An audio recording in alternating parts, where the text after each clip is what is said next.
नमस्कार बच्चों, श्री एक्शन कन्या पीजी कॉलेज हिंडौन सिटी के डिजिटल प्लेटफॉर्म पर आपका स्वागत है। आज की क्लास में हम बीएस थर्ड ईयर के अंतर्गत पेपर फर्स्ट में इंटरव्यू के बारे में बताएंगे। वैसे हम पिछली क्लास में आपको साक्षात्कार के बारे में, इंटरव्यू के बारे में बता चुके हैं। उसमें हमने बताया था कि साक्षात्कार क्या है और उसकी विशेषताएं क्या हैं। लेकिन आज हम इसी में आगे बढ़ते हुए इसके मेरिट और डीमेरिट के बारे में बात करेंगे और इसकी लिमिटेशन की बात करेंगे, जिससे कि हमें पूरे साक्षात्कार के बारे में अच्छे से पता हो जाए। क्योंकि रिसर्च में साक्षात्कार का बहुत रोल है। बिना साक्षात्कार के कोई भी रिसर्च या कोई अनुसंधान अच्छे से संपन्न नहीं हो सकता है। अगर अच्छे से होगा नहीं तो फिर उसके जो रिजल्ट्स आएंगे वो भी अच्छे नहीं हो सकते, जिससे कि समाज को कोई लाभ होने वाला नहीं है। सबसे बड़ी बात है कि जो हम अनुसंधान कर रहे हैं उसमें क्वालिटी होनी चाहिए और वो समाज को क्या है, कोई अच्छा मैसेज दें। कहने का मतलब है जो हमारी रिसर्च है वो ऑथेंटिक होनी चाहिए। तो अगर ऑथेंटिक होगी तो वो हमारे देश के काम आएगी। पता है रिसर्च क्यों करते हैं? देश में नई नई योजनाएं बनाने के लिए और जो हमारी समस्या है उनको रिजॉल्व करने के लिए। ठीक है, तो हम आज आपसे साक्षात्कार के गुण या मेरिट लिमिटेशन के बारे में बात करने वाले हैं। ठीक है बेटा, तो सबसे पहले हम मेरिट्स को जानते हैं। मेरिट्स तो एक समाजशास्त्री हैं, एक रिसर्चर हैं, गॉर्डन ने क्या है, साक्षात्कार विधि से होने वाले 5 लाभों के बारे में बताया है। इसको देख लेते हैं। इन्होंने सबसे पहले बताया है कि जो साक्षात्कार हो रहा है उसके माध्यम से हमको शीघ्र जानकारी मिल जाती है। कैसे? आप जानते हो कि हमने पूछा कि भाई उत्तर प्रदेश का सीएम कौन है, हाल बता दोगे, योगी आदित्यनाथ। ऐसे कहने का मतलब है कोई भी साक्षात्कार जब होता है तो उसमें क्या है, जो हमें जो रिजल्ट होता है वो हमें बहुत जल्दी मिल जाता है। कहने का मतलब उससे जो हमें जानकारी, जिस उत्तरदाता से हमें जानकारी लेनी है वो हमें शीघ्र मिल जाती है और हम एनालिसिस कर लेते हैं कि अमुक जो साक्षात्कार करता है उसको क्या है, उस विषय के बारे में अच्छे से जानकारी है जिस समस्या के बारे में हम बात करना चाह रहे हैं। ठीक है, सबसे पहले इसमें क्या होता है, जो अनुसंधान करता है किसी समस्या पर क्या है, काम कर रहा है। मान लो गंदी बस्तियों का वो से आकलन करना है और उस कंडीशन में वो क्या करेगा, गंदी बस्तियों के बारे में वो उस क्षेत्र में जाएगा अपनी टीम के साथ और वहाँ के जो सदस्य हैं जिनसे उनको ये जानकारी, उसने अध्ययन के लिए वो डेटा चुना है, तो उसमें क्या करेगा, उस व्यक्ति से प्रत्यक्ष रूप में जब संपर्क करेगा, साक्षात्कार करेगा तो उससे हमें पूरी जानकारी मिल जाएगी। तो ये तो रहा अपना पहला पॉइंट। दूसरा पॉइंट देखते हैं बच्चों, उपयुक्त अर्थ ज्ञान। कहने का मतलब है इसमें जिस उत्तरदाता से हमें प्रश्न पूछने हैं, जब हम पर्सनली बोलते हैं, व्यक्तिगत रूप से मिलते हैं, तो वो सही ढंग से क्या है, सारी जानकारी दे देता है। जब हम इनडायरेक्ट वे में अगर किसी से कोई जानकारी लेना चाहते हैं तो उसकी विश्वसनीयता पर हमेशा प्रश्न खड़ा रहता है। ऐसा लगता है कि जो हम उससे जिस वे में उसको हम जो टॉपिक है उस पर जानना चाह रहे हैं, जिस समस्या पर जिस वे में मतलब, तो वो जानकारी नहीं मिलती है। क्योंकि हो सकता है उस जानकारी का जो स्रोत है वो कहीं दूसरी से।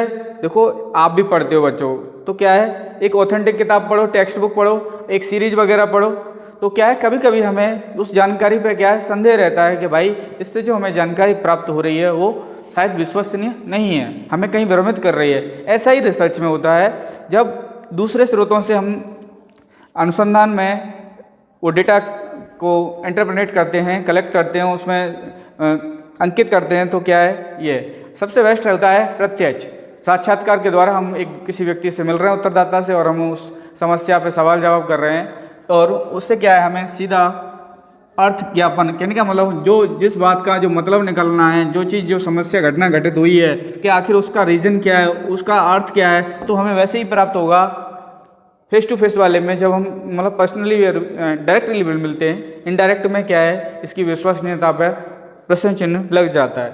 ठीक है बेटा, अगला थर्ड पॉइंट है इसमें लचीलापन, फ्लेक्सिबिलिटी। कहने का मतलब है इंटरव्यू के दौरान कभी कभी क्या होता है, उत्तरदाता अपने आप को असहज महसूस करता है, तो उस कंडीशन में क्या होता है, जो साक्षात्कार करता है, जो रिसर्चर है, वो उसमें क्या है, उसको बातों में घुमा घुमा के कि उसको क्या एक अनुकूल एनवायरनमेंट देकर उससे सारी बातें पता कर लेता है। जैसे कि बच्चों, एक अपराधी है, उसने कोई अपराध किया है, उसको क्या है पुलिस ने पकड़ लिया है और वो उसको थाने में ले जाके उससे क्या है कुछ पूछताछ कर रही है। तो तुमने देखा हो बहुत सारे जो अपराधी, सातिर अपराधी होते हैं, वो अपनी बात को आसानी से बताते नहीं हैं। उस कंडीशन में क्या होता है बेटा, उस कंडीशन में जो वहाँ जो अधिकारी है वो क्या है, जो एक रिसर्च के रूप में है, तो वो उससे सारी बातें वो पता कर लेता है। वो कैसे पता करता है? फ्लेक्सिबिलिटी की वजह से। उसके अंदर क्या होती है? फ्लेक्सिबिलिटी होती है, लचीलापन होता है। लचीलापन का मतलब है सहजता जैसा माहौल बनाने के लिए, वातावरण बनाने के लिए। देखो बच्चों, तुम किसी से बहुत डांट फटकार के या किसी और तरीके से कोई चीज़ पता करना चाहोगे तो मुझे नहीं लगता कि वो इतनी आसानी से बता देगा। अगर उसके साथ फ्रेंडली होकर अगर कुछ पूछा जाए तो शायद उसका कुछ रिजल्ट निकले, वो बताने की कोशिश करे। तो ये लचीलापन वाली स्थिति आ जाती है। और चौथी है वैधता परीक्षण। कहने का मतलब जो हम रिसर्च कर रहे हैं, जिस साक्षात्कार विधि के माध्यम से, उसमें क्या है हम वैलिडिटी टेस्ट कर लेते हैं कि वो जो जानकारी मिली है वो वास्तव में जिस स्रोतों से हमने कलेक्ट की है वो वास्तव में सही है या गलत है। वैलिडिटी का मतलब आप समझते हो कि वो वैध है, मान्य है। ये नहीं जो अमान्य चीज़ें हैं उनको क्या है हटा देते हैं। ठीक है, रिसर्च में मतलब तुमने देखा है जब कभी इंटरव्यू ले रहे हैं किसी का, तो क्या है जो हमने पूछा वो तो नहीं बता रहा है, अनवांटेड चीज़ें इधर का उधर, इधर का उधर का, मतलब हमें भ्रमित करने का जब कोशिश करता है उस दौरान क्या है ये सिचुएशन आती है। तो इससे क्या होता है, साक्षात्कार के माध्यम से वैधता का तुरंत परीक्षण हो जाता है कि ये गलत बोल रहा है कि सही हो रहा है। कभी कभी क्या है बच्चों, तुमने देखा टीवी पे डिबेट वगैरह, एनडीटीवी चैनल अगर देखते हो या कोई और जी न्यूज़ वगैरह, उनमें क्या है डिबेट वाले कार्यक्रम आते हैं शाम के टाइम। एक तो किसी भी टॉपिक पर, एक तो बीजेपी का पार्टी का होगा, एक कांग्रेस का होगा, एक कोई पॉलिटिकल एडिटर होगा, वो आपस में बातचीत करते हैं कि सच क्या है गलत क्या है किसी भी मुद्दे को लेकर। तो उसमें क्या है पता लग जाता है तुरंत। वो एक तरह का साक्षात्कार विधि तो है। तो ये हो गया। अब आ जाओ नियंत्रण पर। अगर नियंत्रण को देखते हैं तो क्या है, इसमें प्रश्न और उत्तर के संदर्भ में नियंत्रण करना संभव है। नियंत्रण करने का संभव है कहने का मतलब जो रिसर्चर है उसने ही तो क्वेश्चन बनाए भाई, जो प्रश्नावली है उसने ही तो बताई है। प्रश्नावली कई तरह की होती है, एक तो संरचित होती है और असंरचित होती है। और जो भी ऐसे इंटरव्यू होता है संरचित, कहने का मतलब उसने पूरा खाका तैयार कर लिया कि आखिर हमारे आने वाले जो जिससे हम जो जानकारी लेना चाह रहे हैं उससे कौन कौन से सवाल जवाब करने हैं हमें, वो पहले से ही क्या हो गया है, फिक्स हो गया है। ठीक है, और उस चीज़ में क्या है उसका तो नियंत्रण है, अनावश्यक चीज़ें आएंगी नहीं कि उसको पता है कि हमें यही पूछना है फिक्स। तो ये हो गया। अगर हम इसमें ओवरऑल देखें कुछ और लाभ इंटरव्यू के, तो उसमें निकल के आता है उत्तर की जो प्राप्ति की दर है वो ऊंची होती है। कहने का मतलब हमने 10 लोगों से इंटरव्यू लिया और हमने कुछ समस्या, जो कोई सी समस्या पर हमने सवाल जवाब करे, तो उसमें ज़्यादातर लोग क्या है मतलब 100 में से कम 97% लोग जवाब देते हैं, क्योंकि मतलब रिजल्ट अच्छा आता है। कहने का मतलब है अनुसंधान के लिए जो इंटरव्यू वाली विधि है वो अपने आप में बहुत ही उपयोगी विधि है। और दूसरे में गहनता की जांच संभव है। कहने का मतलब किसी टॉपिक को लेकर पूरी डीपली हमें क्या है जानकारी मिल जाती है। जैसे कि बच्चों हमारे देश में जो जांच एजेंसियां हैं, लाइक एच, रॉ है, इंटेलिजेंस आईवी है, या सीबीआई है, या सीबीसीआईडी है, या एसटीएफ है, ये सारी जो जांच एजेंसियां हैं वो गहनता से जांच करती हैं, वो विधि अपनाती है इंटरव्यू में। ठीक है, व्यक्तिगत संपर्क से उत्तरदाता का विश्वास जीता जा सकता है। ये बात बिल्कुल फैक्ट है। जब हम किसी व्यक्ति से, उत्तरदाता से उस समस्या पर आमने सामने बैठ के बात करते हैं तो वो बिल्कुल सहज रूप में बताने की कोशिश करता है, भाई हमारे साथ ये घटना हुई थी। किसी भी घटना को ले लो, ऐसी घटना जो कि संवेदनशील घटना हो। उस कंडीशन में जब हमें सच्चाई पता करनी हो, जब हम सरकार या प्रशासन पर आरोप लग रहे हों कि इसमें क्या है सावधानी नहीं बरती, इसमें पक्षपात किया गया है, उस कंडीशन में फेस टू फेस तो उसको बैठाल के और वो उसको एक एनवायरनमेंट दे करके अगर पूछा जाए तो सत्य को पता किया जा सकता है। कभी कभी ऐसा होता है कि जो हमारा एनवायरनमेंट है वो उसमें नकलीपन आ जाए, बनावटी चीज़ें आ जाए, वो कोई व्यक्ति, तो कभी कभी तो हो जाता है। लेकिन जितना मेरा अनुभव है, जितनी मैंने रिसर्च पढ़ी है, उस हिसाब से ज़्यादातर जो रिजल्ट हैं वो अच्छे रिजल्ट आते हैं। क्योंकि तुमने देखा है ज़्यादातर लोग क्यों कहते हैं भाई सीबीआई से जांच कराओ। सीबीआई का मतलब है कि उसके काम करने की जो कार्यशैली है वो जो टूल्स टेक्निक अपनाती है वो बहुत ही ऑथेंटिक होते हैं, उस पर किसी कोई ज़्यादा बाहरी दबाव नहीं होता है, वो स्वतंत्र है अपने आप में जांच करने के लिए, तभी तो दुनिया विश्वास करता है। और एक और देखो, तुमने देखा हो कभी कभी नेता लोग कहते हैं या कोई और कहता है कि सुप्रीम कोर्ट पे हम विश्वास करते हैं, वास्तव में करते हैं कि सुप्रीम कोर्ट जो निर्णय देगा किसी भी टॉपिक पर, किसी भी विषय पर, तो वो बिल्कुल अच्छे निर्णय, बिल्कुल उसमें बायसनेस की कोई वो ही नहीं है, पक्षपात का कोई सिस्टम नहीं है। तो ये चीज़ है, ये साक्षात्कार से जुड़ी हुई चीज़ है। और लास्ट में है 5वां पॉइंट बेटा, नहीं 4था पॉइंट देख लेते हैं, कठिन शब्दों की व्याख्या। कभी कभी रिसर्च में कुछ ऐसे शब्द आ जाते हैं जिनको समझने में बहुत दिक्कत आती है, और एक एक शब्द के कई सारे मीनिंग निकलते हैं। उस कंडीशन में कोई केस है तो उस कंडीशन में क्या होगा, उसके एक जरा सा शब्द बदलने से उस केस की क्या पूरी थ्योरी बदल जाएगी, और हो सकता है उस व्यक्ति को मतलब सज़ा नहीं हो रही हो तो सज़ा हो जाए, उस कंडीशन में उस व्यक्ति को कितना नुकसान होगा। इसलिए कठिन शब्दों की जो व्याख्या करने में क्या है बहुत दिक्कत आती है। इसलिए साक्षात्कार के माध्यम से क्या है थोड़ा आइडिया लग जाता है कि वास्तव में जब उस व्यक्ति के हाव भाव देखे जाते हैं, गेस्चर्स देखे जाते हैं कि वो कैसे रिएक्ट कर रहा है, उससे ये पता लग जाता है वास्तव में उसकी सच्चाई क्या है। तो ये है। 5th में है साक्षात्कारकर्ता को उत्तरदाता के हाव भाव व व्यवहार को देखने का मौका मिलता है। इंटरव्यू से ये बात है, जब हम फेस टू फेस होते हैं तो हमें बहुत सारी चीज़ें मतलब पता लग जाती हैं वास्तव में सच्चाई क्या है, झूठ क्या है।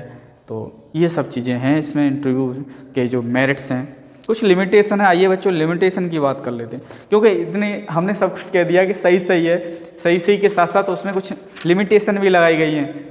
तुम जानते हो, जैसे कि कहते हैं ना हम लोग ATM से पैसे निकालते हैं, उसमें ये होता है 5 ट्रांजैक्शन करोगे तो क्या है कोई फीस नहीं लगेगी, 5 से ज़्यादा करोगे तो टैक्स मतलब ज़्यादा पैसे लगने लगे, पैसे कटने लगेंगे। तो हर चीज़ की लिमिटेशन है। पानी है, पानी बहुत अच्छा है पीने के लिए, स्वास्थ्य के लिए, और लिमिट से ज़्यादा पानी पीने से भी समस्याएं हो जाती हैं, मतलब आती तो हर चीज़ की बुरी है बेटा। तो इसमें लिमिटेशन की बात कर रहे थे हम साक्षात्कार में। वो फर्स्ट है उत्तरदाता जानकारी को छिपा सकते हैं। तुम जरूरी नहीं है कि जो अपराधी व्यक्ति होता है या कोई उत्तरदाता होता है वो सारी चीज़ें सही सही बता दे, लेकिन कोशिश तो यही की जाती है कि हमारे जो जानकारी अमुक व्यक्ति से लेनी है वो बिल्कुल सही बता दे।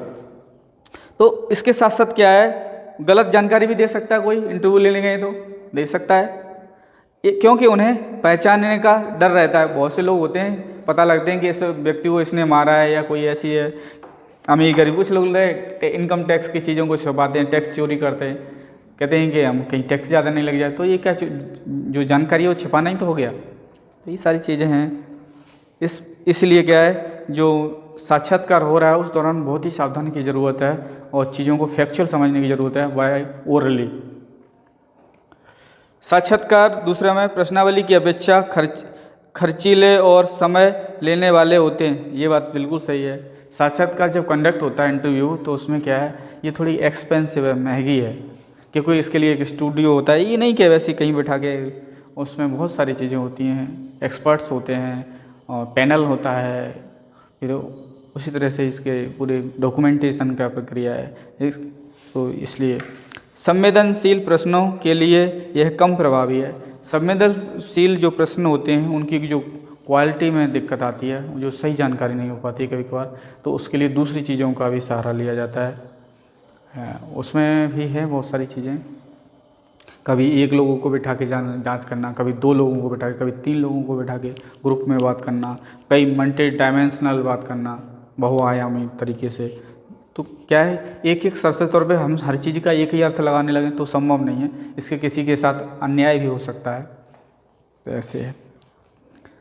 चौथा है, इसमें विभिन्न साक्षात्कारताओं के साथ उत्तरों में विविधता हो सकती है, विशेष रूप से जब साक्षात्कार असंरचित हो।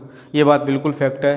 देखो मैं 4 लोगों का एक व्यक्ति इंटरव्यू ले रहा है, 4 लोग एक टॉपिक पर 4 तरह की बात कह रहे हैं, तो इसमें क्या वेरिएशन आ सकता है। जरूरी नहीं कि हम जो सवाल जानना चाह रहे हैं उसका आंसर सबके पास एक जैसा ही हो, ऐसा संभव नहीं है। तो ये दिक्कत आती है। लेकिन इसमें उसमें आती है जो असंरचित इंटरव्यू होता है, उसमें क्या है, उसने तो कुछ भी पूछ लिया। जब वो एक लिखित के माध्यम से पूछेगा कि भाई हमें ये पॉइंट पूछने हैं, तो इतनी दिक्कत नहीं आएगी। जब असंरचित होगा, जो साक्षात्कार अनस्ट्रक्चर्ड होगा, तो क्या दिक्कत आने वाली है। तो ये कुछ सीमाएँ हैं। मैं उम्मीद करता हूँ आपको आज का टॉपिक समझ आया होगा, आप इससे निश्चित रूप में लाभ उठाएंगे और अपना अच्छे से स्वाध्याय करेंगे। यहाँ से जो कोशिश हो रही है वो काफ़ी हद तक सही है। ठीक है बेटा, और ज़्यादा जानकारी के लिए किताब का सहारा लें। बहुत बहुत धन्यवाद। थैंक यू बच्चों।